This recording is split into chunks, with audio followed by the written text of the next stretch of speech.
बच्चों, इस प्रीता पहचान क्लासेस में मैं प्रीता कुमारी झा आज एक नए अध्याय के साथ, ठीक है।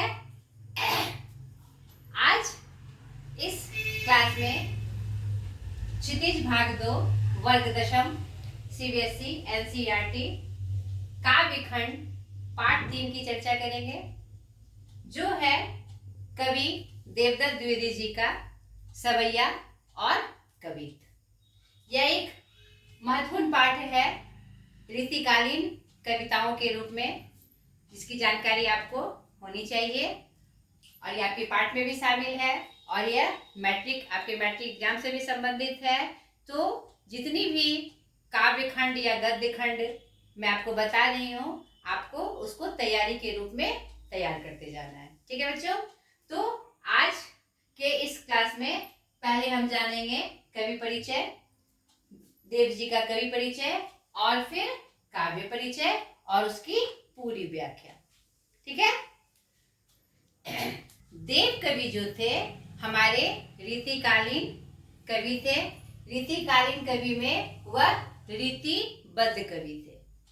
मैं आपको थोड़ा सा शॉर्ट परिचय फिर से दे दूं, मैंने पहले के वीडियो में भी दिया है कि हिंदी साहित्य 4 कालों में बटा है: आदिकाल, भक्ति काल, रीतिकाल और आधुनिक काल। तो रीतिकाल तक की जो कविताएं थी वह शुद्ध हिंदी में प्राप्त नहीं है, क्योंकि उस समय लोक भाषाओं में जो कवि हुआ करते थे उसमें कविता करते थे, चाहे वह जिस क्षेत्र के हो। अवध के हो तो अवधी भाषा, ब्रज के हो तो ब्रज भाषा, या फिर साधुकड़ी भाषा, या फिर जिस जिस जगह से वह जिस भाषा से वह संबंध रखते थे उस भाषा में वो कविताएं करते थे, ठीक है। तो रीतिकालीन जो काल था वह राजाओं महाराजाओं का काल था। किसका काल था बच्चों? राजाओं महाराजाओं का। और उस समय जो कविताएं या साहित्य लिखे गए उसमें मेन रूप था श्रृंगारिता का और अलंकारिता का। क्यों? मैं आपको बता दूं, क्योंकि उस समय जो कवियों की और लेखकों की स्थिति थी वह बहुत अच्छी नहीं थी। और ये आप जानते हैं कि साहित्य क्या है? समाज का दर्शन है ना। तो उस समय का जो समाज था, तो उस समय जो कविताएं, गीत, लेखनी, साहित्य हुआ करते थे, तो जो समाज में प्रचलन था, जैसे राजाओं का प्रचलन था, युद्ध का प्रचलन था, तो उस समय राजाओं के गुणगान के रूप में कविताएं बनती थी। आश्रय जो राजा कवियों को आश्रय देते थे उसके गुणगान के रूप में बनती थी। और क्या होता था फिर कि वो जो युद्ध में जाते थे उनके जीत का वर्णन, उनके शौर्य का वर्णन, इस तरह की ही कविताएं लिखी जाती थी। उस समय कवियों की आर्थिक स्थिति बहुत कमजोर हुआ करती थी। उस समय राजा के आश्रय में रहकर और उनका एक तरह से सोचिए तो मन बहलाने के लिए राज्य में एक सदस्य के रूप में कवि रहते थे, ठीक है। तो हमारे देव कवि जो थे वह भी आश्रय में रहकर, राजाओं के आश्रय में रहकर कविताएं लिखते थे और वाचन करते थे। सर्वप्रथम उनका पहले परिचय जान लें हम, और उसके बाद उनके बारे में मैं कुछ और बातें आपसे शेयर करूंगी। देव कवि का पूरा नाम देवदत्त द्विवेदी था। उनका जन्म सन 1673 ईस्वी इटावा उत्तर प्रदेश में हुआ था और मृत्यु सन 1767 ईस्वी में, ठीक है। वह अभी मैंने आपको बताया है कि रीतिकालीन वह रीतिबद्ध कवि थे। रीतिकालीन में काव्य की 3 धाराएं थी: रीतिबद्ध, रीति सिद्ध और रीति मुक्त। तो नाम से ही पता चल रहा है, आपने पहले भी इसके बारे में जाना होगा, 8, 9, 10 में भी 8, 9 में भी आपने जाना होगा कि रीतिबद्ध मतलब होता है रीति के अनुसार कविताएं करना। उस समय जो प्रचलन में था, जो रीति थी कविता लिखने की, दोहा हो, चौपाई हो, सवैया हो, कवित्व हो, जो भी हो, उस रीति के अनुसार कविताएं लिखना। और रीतिबद्ध क्या था कि मतलब कि रीति सिद्ध क्या था कि रीति में सिद्ध होकर ही, आपको जानकार होकर ही उसमें कविताएं लिखी जाती थी। और रीति मुक्त धारा की कविताएं क्या होती थी कि भाषा चाहे जो हो, वह जो छंद, दोहा, कवित, सवैया बनता था, उसमें रीति का प्रयोग नहीं किया जाता था। जिसमें हमारे घनानंद कवि, बोधा कवि, आलम कवि का नाम हम जानते हैं कि वो रीति मुक्त कविताएं करते थे। तो उन 3 धाराओं में ये किस धारा के कवि थे? रीतिबद्ध के थे। ठीक है। उनकी रचनाएं की संख्या 52 से 72 तक लगाई जाती है। उनके प्रमुख ग्रंथ भाव विलास, जो कि उन्होंने 16 वर्ष की अवस्था में लिखा था, और ये उनका प्रथम ग्रंथ माना जाता है, जो 1689 ईस्वी में प्रकाशित माना जाता है। ठीक है। तो बताइए, 16 वर्ष की अवस्था में उन्होंने भाव विलास में श्रृंगारिता और अलंकारिता का एक बहुत ही अद्भुत रूप उन्होंने प्रस्तुत किया है। इसमें नायक नायिका भेद का भी प्रस्तुतिकरण उन्होंने किया है, जो कि बहुत पसंद किया गया। उस रीति काल में यह कविता बहुत पसंद की गई। आज भी उनकी पंक्तियां किसी न किसी रूप में प्रस्तुत होती रहती है। ठीक है। आज जब श्रृंगारिता का या अलंकारिता का कोई भी कविता हम लिखते हैं, तो भाव विलास से कुछ न कुछ अंश या उनका जो लिखने की शैली थी, आज के लेखक कवि उसका अनुकरण करते हुए लिखते हैं। ठीक है। उनका आगे का प्रमुख ग्रंथ रस विलास, काव्य रसायन, भवानी विलास आदि है। उनके आश्रयदाताओं में मैंने आपको बताया कि रीति काल में राजाओं के आश्रय के रूप में कवि रहा करते थे। उनके आश्रयदाताओं में आजम शाह, जो कि औरंगजेब के पुत्र थे, भवानी दत्त, कुशल सिंह, उद्यात सिंह, भोगीलाल और सुजान मणि, और भी कुछ राजाओं का नाम है। ये प्रमुख राजाएं थे, जिसमें आजम शाह और भोगीलाल के यहाँ उन्होंने सबसे ज्यादा आश्रय दिया। इनके बारे में एक और बात बता दूं कि रीतिकालीन कवि में आप जानते हैं कि बिहारी सबसे ज्यादा प्रसिद्ध है, नहीं? लेकिन बहुतों को ये जानकारी नहीं है, लेकिन ये मैं आपको बता दूं कि एक देवदत्त कवि ही ऐसे थे जो बिहारी को टक्कर दिया करते थे। वो भी श्रृंगारता, चाहे वह क्या कहते हैं, मिलाप का हो, चाहे विरह का हो, बिहारी जी अद्भुत कवि हैं। लेकिन इनके उतनी प्रसिद्धि इन्होंने क्यों नहीं पाई? क्योंकि इनके जो इन्होंने बार बार आश्रय बदलने का काम किया। और हम जानते हैं कि हमारे जो बिहारी कवि थे, उन्होंने जयसिंह को आश्रय के रूप में, राजा जयसिंह के में आश्रय के रूप में वो रहे थे। और मतलब कि मुझे लगता है कि 1-2 के अलावा उन्होंने जयसिंह राजा को ही पकड़कर पूरा जीवन बिताया और कविताएं की। और इनके बार बार आश्रय में बदलने के कारण इन्हें वह स्थान नहीं मिल पाया जो बिहारी जी को मिला है। मिश्र बंधुओं ने कवि देव को रीति कालीन का सर्वप्रथम प्रमुख कवि माना है। हमारे कृष्णदेव बिहारी मिश्र जी जो हैं, जो 3 भाई के रूप में प्रसिद्ध हैं, उन्होंने भी देव कवि को रीतिकालीन का एक प्रमुख कवि माना है। और भी बहुत सारे जो हमारे हैं क्या कहते हैं आलोचक हैं, उन्होंने भी देव कवि को एक प्रमुख स्थान दिया है। तो इनके मैंने आपको इसलिए बताया क्योंकि देव कवि भी जो थे रीतिकालीन कवि के एक बहुत ही प्रमुख कवि थे। उनकी कविता शैली और उस समय जो प्रचलन में कविताएं थी, उनका निरूपण उन्होंने बहुत ही अच्छे ढंग से किया। ठीक है। ये इनका एक साधारण परिचय था। ठीक है। और ये बहुत प्रसिद्ध हुए अपने समय में।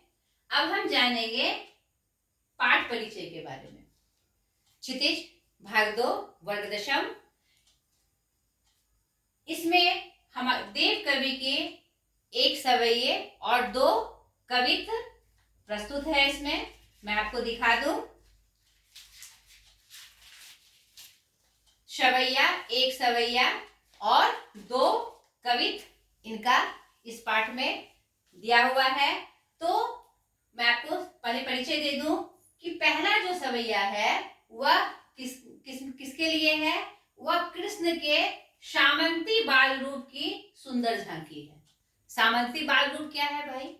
यानी कि हर वो रीतिकालीन कवि थे तो उन्होंने कृष्ण का वर्णन भी श्रृंगारिता के रूप में किया है।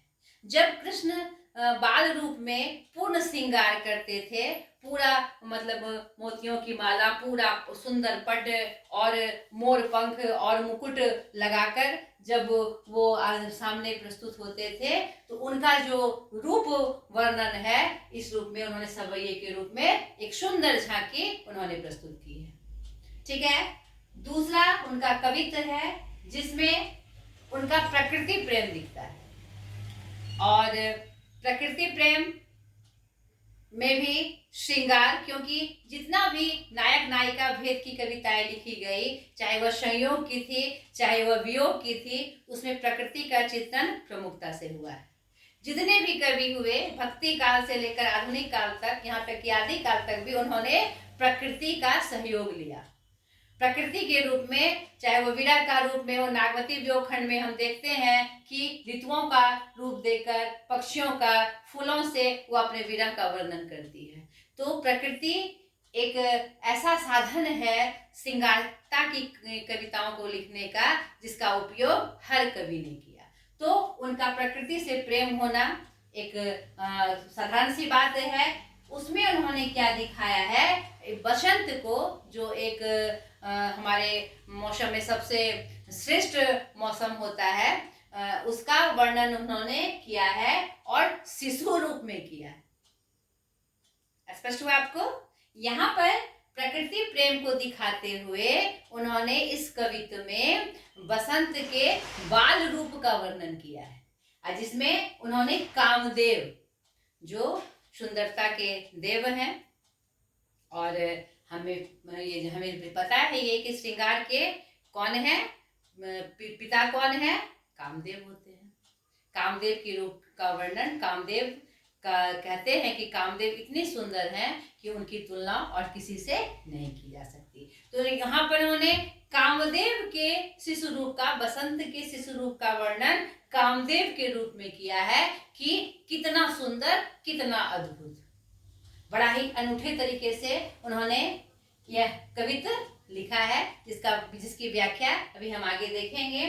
तीसरा जो उनका कवित्व है उसमें चांदनी की सुंदर आभा के माध्यम से राधा के रूप सौंदर्य को महिमा मंडित किया गया है। यानी पहले चांदनी की सुंदरता, जब पूर्णमासी का पूर्ण चांद खिला रहता है, चांदनी रात होती है, तो उस समय पृथ्वी का सौंदर्य दिखाते हुए उनकी सुंदरता का वर्णन है।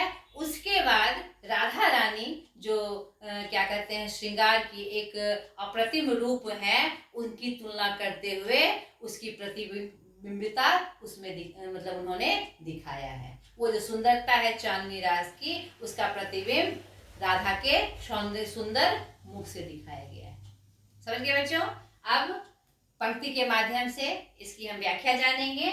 यहाँ पर जगह कम था तो तीसरा मैंने यहाँ पर लिखा है, आप स्क्रीनशॉट लेकर इसे रख लीजिएगा। जब इसका रिवीजन करिएगा तब आपको वहाँ पर आपको यह सहायक होगा। ठीक है। अब एक एक करके हम देखें कि पंक्ति के माध्यम से वह कैसे इन तीनों तथ्य का वर्णन कर रहे हैं।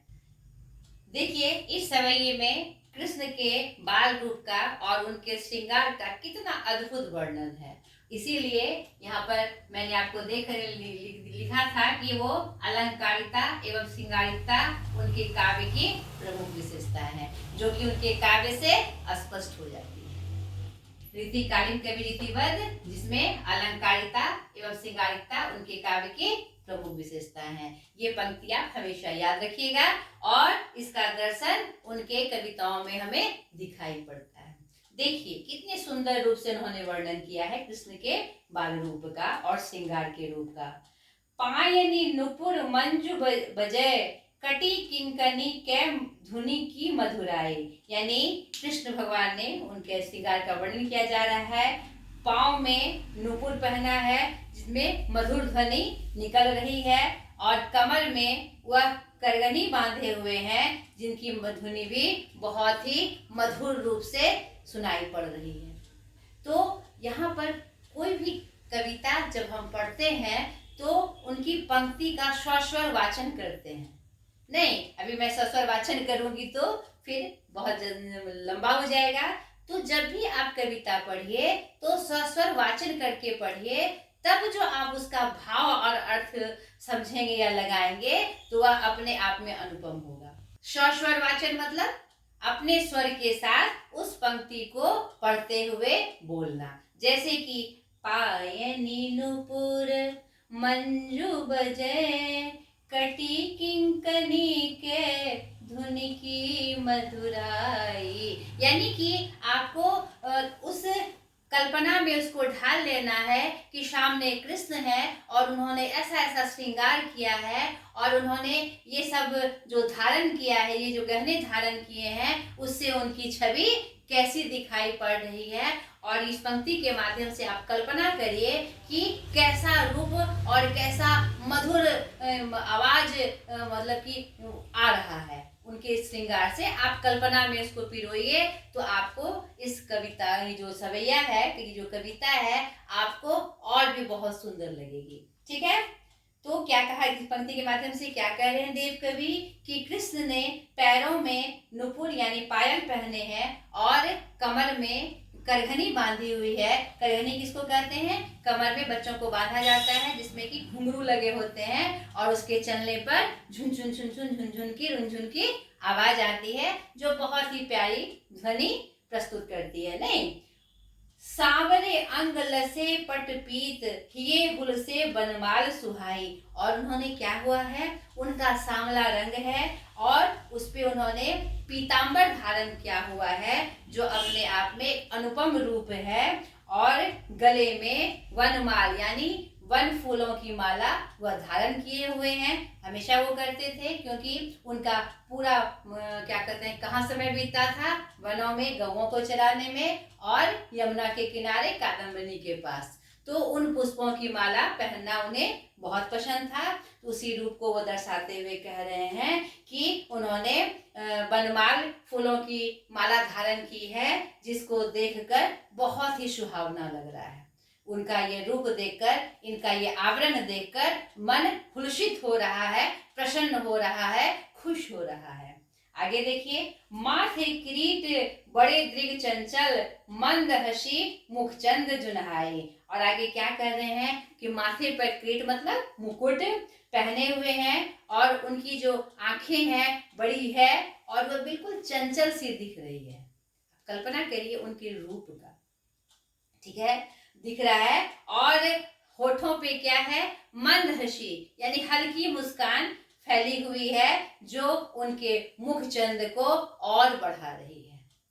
उनका जो मुख है वो हल्की मुस्कान है और जो मुकुट धारण किए हुए हैं उस पे जो उनकी हल्की मुस्कान है वह उनके रूप को, उस मुखचंद को और भी सुशोभित कर रही है और भी बढ़ा रही है। ठीक है, जय जग मंदिर दीपक सुंदर, श्री ब्रज दूल्हा देव सहाय। यहाँ पर देव कवि कहते हैं कि ये कृष्ण जो है जग के मंदिर के क्या है, दीपक हैं। ऐसा क्यों कहा उन्होंने? यानी कि कृष्ण एक ऐसा रूप है, एक ऐसा प्रतीक है जिन्होंने पूरे जग को क्या किया, जागृति दी, नहीं उज्ज्वलता दी। उनका संदेश, उनका लोक व्यवहार, उनका चाहे किसी भी रूप में हो, बाल रूप में हो, चाहे किशोर रूप में हो, चाहे राजा के रूप में हो, तो उन्होंने क्या कहते हैं, जग को एक श्रेष्ठ संदेश दिया है, उज्ज्वलता दी है। उनके मार्ग पे चलकर हम अपने जीवन को क्या बना सकते हैं, उज्ज्वल बना सकते हैं, प्रकाशमान बना सकते हैं, सिद्ध बना सकते हैं, यानी कि अपने लक्ष्य की प्राप्ति कर सकते हैं। इसीलिए उन्हें क्या बताया गया कि जय जग मंदिर दीपक सुंदर। ये किस तरह सुशोभित हो रहे हैं, जब मंदिर में, जग के मंदिर के रूप में एक दीपक के समान सुशोभित हो रहे हैं जिनके प्रकाश से पूरा जग उदीयमान है। नहीं, हर जगह उनके मतलब कि जो उनका जो रूप है, रूप और जो व्यवहार है उससे पूरा जग क्या हो रहा है, सुशोभित हो रहा है। और वो क्या बने हैं, ब्रज का दूल्हा बने हैं। अंतिम पंक्ति में क्या कहते हैं, श्री ब्रज दूल्हा सहाय। ऐसा लगता है कि वो ब्रज के दूल्हे के रूप में सुशोभित है। उनके रूप वर्णन और उनके आवरण का वर्णन को अंत में उन्होंने क्या कहा कि ये सब पहन के वो कैसे सुशोभित हो रहे हैं, जैसे कि व्रज का दूल्हा हो। आप कल्पना करके उस रूप और ये जो उनकी पंक्तियां है उसको सुशोभित करते हुए इसका आनंद लीजिएगा, तो आपको और भी अच्छा लगेगा। ठीक है बच्चों, द्वितीय कवि जैसे मैंने आपको बताया प्रकृति की चर्चा की गई है और जिसमें बसंत ऋतु की चर्चा है। बसंत ऋतु में हम जानते हैं कि सारे पुराने पत्ते गिर जाते हैं और जो प्रकृति है जो सुहानी हो जाती है, नए नए सुंदर सुंदर फूल खिलते हैं, पेड़ों पे नई नई पत्तियां आती है, लगता है कि चारों तरफ हरियाली ही हरियाली है और जो फूलों की खुशबू और उसमें का जो पवन भी जो बहती है एकदम सुंदर सुमधुर सुमधुर रूप में समीर बहा करती है। यानी कि ओवरऑल बसंत का जो रूप होता है अपने आप में एकदम बहुत ही सुंदर होता है। उसमें भी अगर बाल रूप में उसका प्रस्तुतिकरण हो तो वह अपने आप में और भी बहुत सुंदर हो जाता है। तो बाल रूप में किसी बालक की का जो हम व्यवहार करते हैं किसी बालक से कैसे करते हैं, एक तो बालक वो भी सुंदर सजीले रूप में, बसंत का वर्णन है उसमें भी कामदेव के रूप का धारण करते हुए, तो बताइए उस समय प्रकृति उस सुंदर बालक से कैसा लोग व्यवहार करेगी, उसी का चित्रण यहाँ पर बड़े ही सुंदर ढंग से देवदत्त कवि जी ने किया है। ठीक है, आप देखिए पंक्ति के माध्यम से, उस काव्य सौंदर्य का हम अनुसरण करें और देखें। डार द्रुम पलना बिछौना नव पल्लव के, सुमन झिंगोला सोहे तन छवि भारी दे। यहाँ पर क्या प्रस्तुतिकरण है कि बाल रूप में बसंत का आगमन है, बसंत अपने बाल रूप में है, तो जितने भी डाल हैं, पेड़ों की डालें हैं, वह क्या बन गया है, पालना बन गया है और उसके जो पत्ते हैं और वो जो है वह उनका क्या बन गया है, हरियाली के जैसे बिछौना बन गया है और वह कैसे सजा है, नए पत्तों से, नए पल्लव से सजा है। कितना अच्छा वर्णन है। सुमन झिंगुला सोहे तन छवि भारी दे, और उनका जो झिंगोला है हिलाने वाला, उस पल्ले को हिलाने वाला, वह किसका बना हुआ है, फूलों का बना हुआ है। तो इस कवित्व को भी आप सस्वर वाचन करते हुए, उसको अनुभव करते हुए, उस प्रकृति का कल्पना करते हुए आप इसको पढ़िएगा और फिर उसकी व्याख्या जो मैं आपको बता रही हूँ उससे समझते हुए इसका अनुसरण आप करिएगा, आपको ये कविता अच्छे से समझ में आएगी।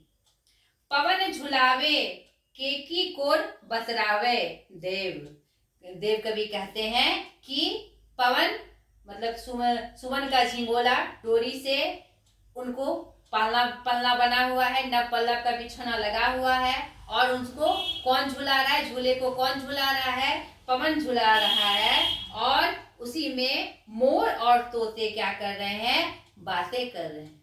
क्या बातें कर रहे हैं भाई, कि उनसे जैसे लगता है कि हाल चाल पूछ रहे हैं, हाल चाल पूछ रहे हैं कि क्या ठीक है ना।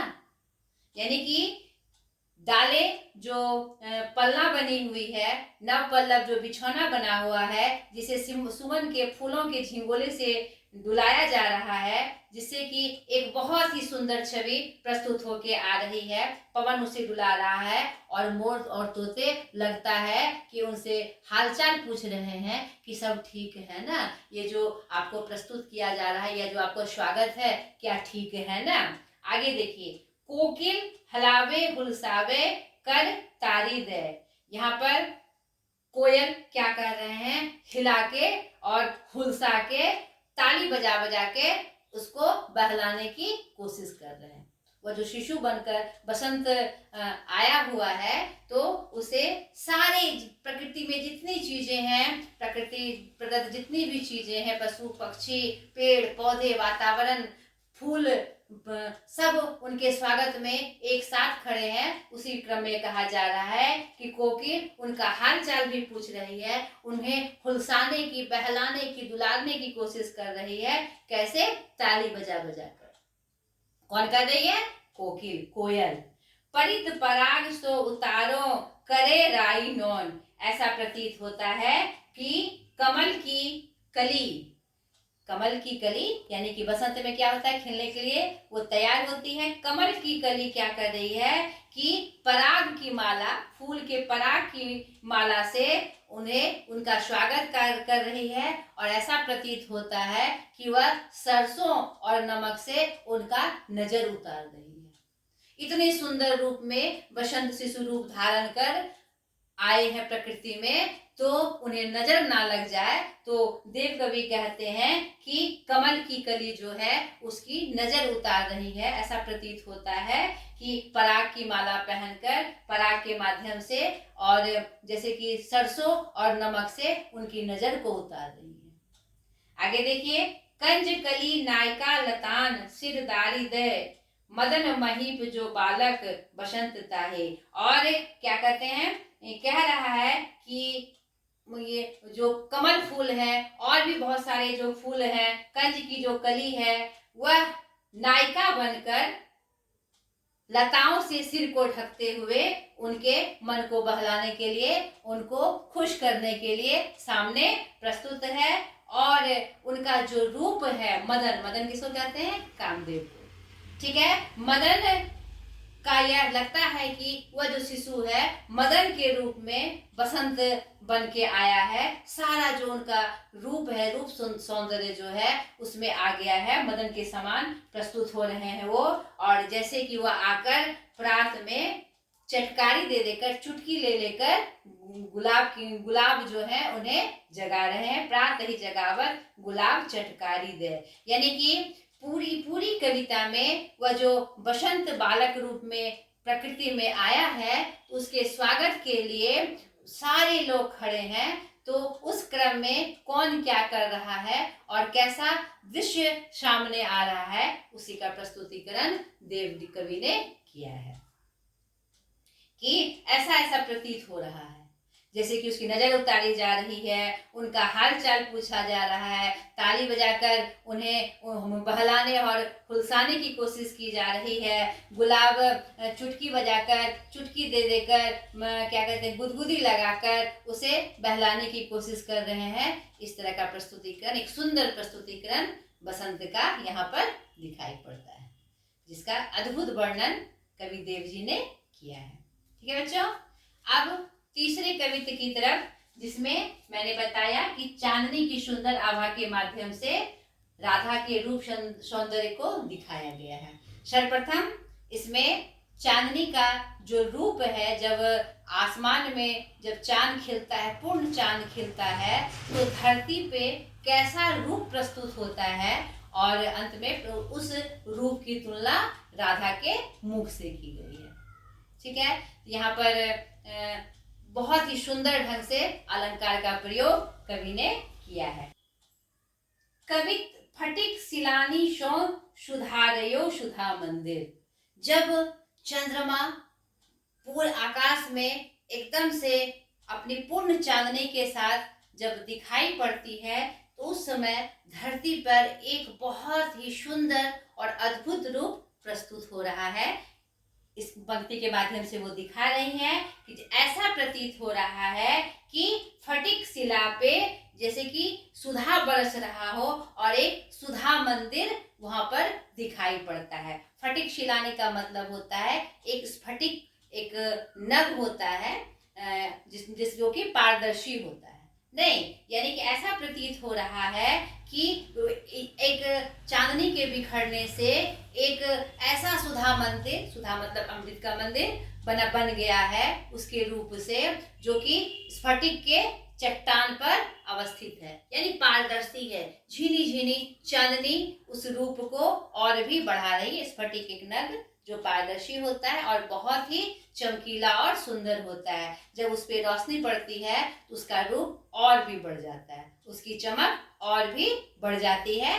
तो पहली पंक्ति के माध्यम से कह रहे हैं कवि कि उस चांदनी के फैलने से ऐसा प्रतीत हो रहा है कि फटिक शिला पर यानी स्फटिक के चट्टान पर सुधा बरसाने वाला कोई सुधा मंदिर हो। ठीक है, और आगे लिख रहे हैं, उधदी दधी कोशो अधिकाई उमंगे अमंद। ऐसा प्रतीत हो रहा है, उस चांदनी को देखकर लगता है कि उजले दधी, दधी का रंग कैसा होता है, दधी मतलब दही कैसा होता है, एकदम उजला होता है। ऐसा लग रहा है कि दही का समुद्र वहां पर आसपास हिलोड़े लेकर बहुत से ज्यादा उमंग में चारों तरफ फैल गया है, और जिससे एक आनंद की अनुभूति हो रही है। बाहर ते भीतर लो भीते न दिखाई दे। और यह चांदनी सिर्फ बाहर ही नहीं फैली है, वह मन के अंदर भी फैलकर हमें आनंदित कर रही है। देव कवि कहते हैं, यह जो चांदनी का रूप है, यह सुंदर रूप जो कि स्फटिक के चट्टान पे सुधा मंदिर की तरह है, और चारों तरफ चांदनी ऐसा रूप प्रस्तुत कर रही है जो सिर्फ बाहर में ही नहीं दिख रही है, हमारे हृदय के अंदर, हमारे मन के अंदर भी वह चांदनी पूरी तरह से फैल गई है। ठीक है। दूध को शो फैन फैलियो आंगन फरस बन। ऐसा प्रतीत हो रहा है कि समुद्र में जो फैन उठते हैं वह, उसका रंग दूधिया फैन के रंग से चारों तरफ समुद्र दिखाई पड़ रहा है। उस चांदनी में इतनी मादकता है, इतनी सुंदरता है, जैसे कि श्वेत फैन जो उठते हैं, एकदम उजले उजले फैन, उससे पूरी धरती, समुद्र क्या है, आच्छादित हो गया है, ऐसा प्रतीत हो रहा है। तारा सी तरुणी तामे ठाड़े झिलमिली होती।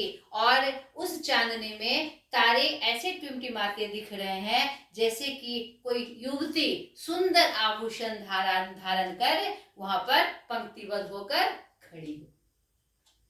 तो ये श्रृंगार के कवि हैं, अलंकार के कवि हैं, तो इन्होंने सारे अलंकारों का प्रयोग कर, चाहे वो रूपक हो, चाहे वो अनुप्रास हो, चाहे उपमा अलंकार हो, उन पंक्तियों का प्रयोग कर उन्होंने इस कविता को बहुत ही सुंदर बना दिया है।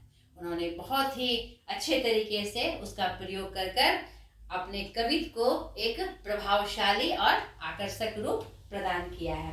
कि जो तारों की पंक्ति दिख रही है इस चांदनी रात में, वह कैसी दिखाई पड़ रही है, जैसे कि कोई सुंदर युवती आभूषण पहनकर कतारबद्ध खड़ी हो और झिलमिल हो रही हो, यानी कि झिलमिला रही हो, चमक रही हो, जिससे कि उस चांदनी रात का जो रूप है और भी बढ़ गया है, और भी सुंदर हो गया है। मोतिन की ज्योति मिलियो मल्लिका को मकरंद। और ऐसा प्रतीत हो रहा है जैसे कि वो मोतियों की चमचमाती माला और मल्लिका फूलों के मकरंद के माला पहने हुए वह सुशोभित हो रही हैं। नहीं, मोती जो कि उजला एक नग होता है, बहुत ही अद्भुत होता है, उसकी चमक, जब अगर चांदनी की चमक उस मोती पे पड़ेगी तो उसकी आभा प्रस्फुटित होकर क्या करती है, पूरा ही उज्ज्वलता फैलाती है, प्रकाश फैलाती है ना। तो उस चांदनी रात का वर्णन उन्होंने एक बहुत ही श्रेष्ठ तरीके से, उनका रूप उन्होंने यहाँ पर अपने कवित्व के माध्यम से प्रस्तुत कर दिया है। अगर हम ध्यान से इस पंक्ति को पढ़े और एक कल्पना करें कि चांदनी रात का रूप कैसा है उनके पंक्ति के माध्यम से, कि और कल्पना करें ऐसा ऐसा हो रहा है, तो हमें एक सुंदर सी अनुभूति होती है। और सभी जानते हैं पूर्ण चंद्रमा की रात कितनी खूबसूरत होती है।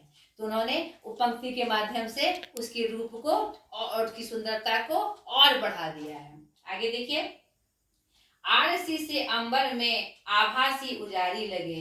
कैसा लग रहा है, ये जो आभा है, ये जो प्रकाश है, पूरे आकाश में फैलकर सुशोभित हो रही है, हर तरह से सुशोभित हो रही है, चारों तरफ फैल रहा है उसका प्रकाश, इस चांदनी का प्रकाश चारों तरफ फैलकर उसे पूरा सुशोभित कर रहा है।